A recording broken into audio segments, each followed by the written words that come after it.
Next 48 hours நீங்கள் என்னெல்லாம் சந்திக்க போகிறீங்க அப்படின்னு பார்க்கலாம் வாங்க. வா 10 ஆஃப் கப்ஸ் வந்திருக்கு.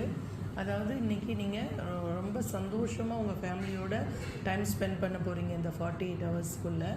ஓகே, உங்கள் குடும்பத்தில் உள்ள எல்லாரும் சந்தோஷப்படக்கூடிய ஒரு விஷயம் உங்கள் காதுக்கு வரும்.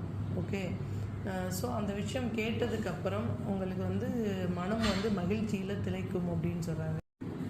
நெக்ஸ்ட்டு என்ன பண்ணுறதுன்னு பார்க்கலாம். அதாவது நீங்கள் ரொம்ப நாள் காத்திருந்தது வீண் போகலை. எந்த விஷயத்துக்காக நடக்கணும்னு நீங்கள் ரொம்ப நாள் காத்துட்ருந்தீங்களோ அந்த விஷயம் நடக்க போகிறத எண்ணி நீங்கள் ரொம்ப சந்தோஷப்பட போகிறீங்க அப்படின்னு சொல்கிறாங்க. உங்களுக்கு கடவுள் அவங்களோட பிளெஸ்ஸிங்ஸை ரொம்ப அள்ளி தர்றாங்க. அதை இப்போ நீங்கள் ரிசீவ் பண்ணிக்கிற டைம் அப்படின்னு சொல்கிறாங்க.